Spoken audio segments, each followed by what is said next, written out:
Welcome back. As South Africa prepares to host the G20 summit, let's turn our attention to the economic bloc's function and relevance. The group now represents about 67% of the global population and about 85% of the global economy. But 4 scholars have raised questions about its legitimacy. One of them is Professor Danny Bradlow, who is a professor of international development law and African economic relations at the Center for Advancement of Scholarship of the at the University of Pretoria. Prof. Bradlow, thank you so much for joining us this evening. A fascinating piece that yourself and your colleagues have also written here, which looks, I would say, to the pros and cons. But let's just start with this theme of the West and the rest, and how that has affected the G20 and its standing in the world. I mean, thank you for having me. As you point out, it's problematic what's going on in the G20. There are all sorts of divisions. It's between the West and the emerging markets, or between the global North and the global South. There's within the global North, there's also a contest between, for example, Russia and Europe. Their competition, there's disputes. So it's made life in the G20 much more complicated and much harder to achieve positive results. But it's still, I would say, despite all the limitations, still has some utility as a forum for global discussion. Prof, in the piece as well, when we're talking about the context of the G20 when it comes to the West versus the rest of the country, or also the world that is, or also the global South at large, do you think that American politics plays too much of an influential role in the G20, and it's not as independent as it should be? You know, the problem is the US is a very powerful country, maybe the most powerful country in the world in both economic and military terms. So it's always going to be an important player in the G20. But under President Trump, it definitely is playing a louder role than maybe it should be playing. That role is also likely to grow because the US takes over from South Africa as the president of the G20 next year.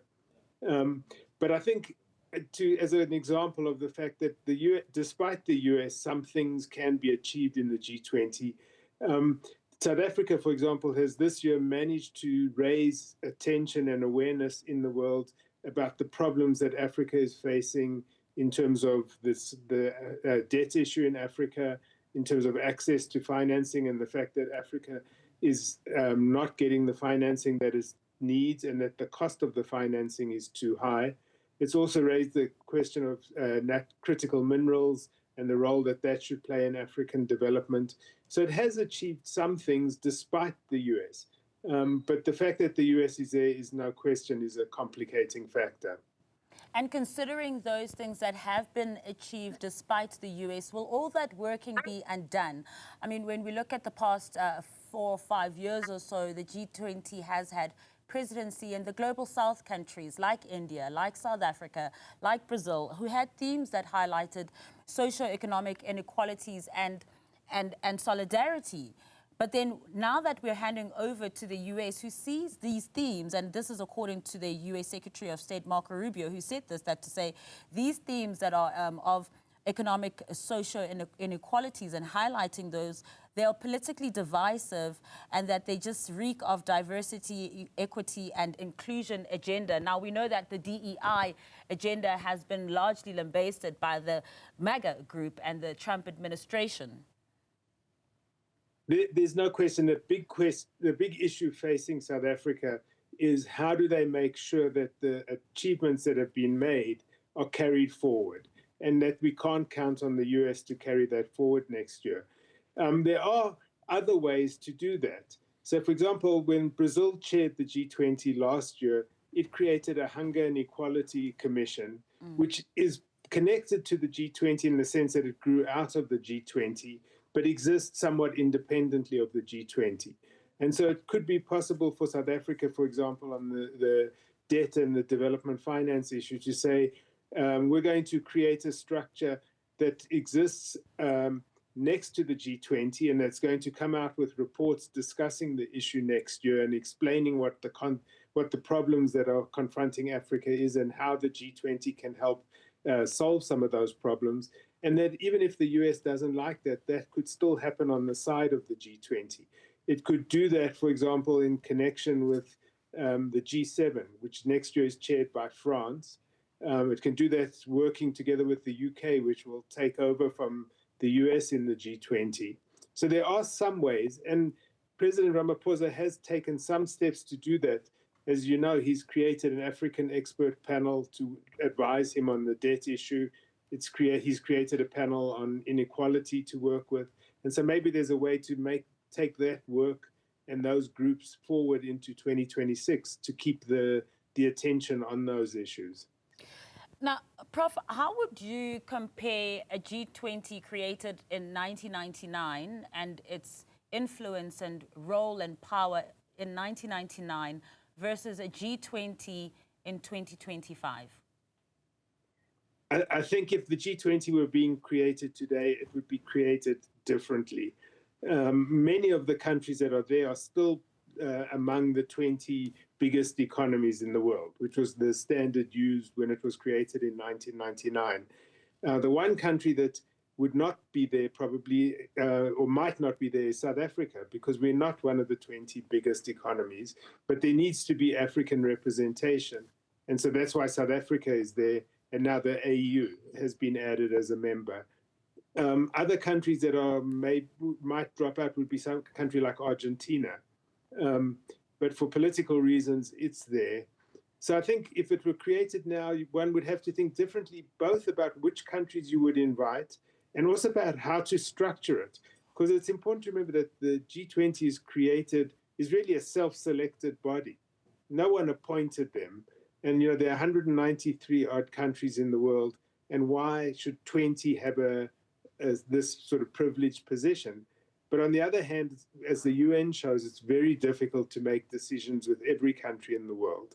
And so if you were creating the G20 now, you would have to think about how do we make it more legitimate and give more credibility and more engagement with the other countries that are not present in the meetings. Now, when you just mentioned the UN now as well, and one just thinks back just a couple of weeks ago in late September when the US President Donald Trump addressed the annual United Nations General Assembly. And, scholars have said that that kind of hit a new international relations low when we heard all the remarks that were made by the US President that have also subsequently been fact-checked as well.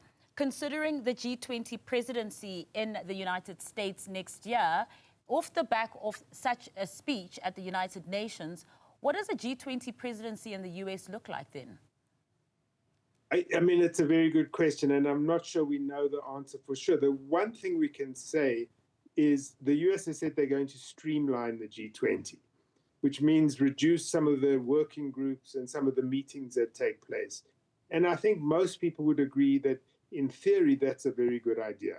I mean, this year, there've been 100, or there will have been 130 meetings overall in the G20, covering a very broad range of issues.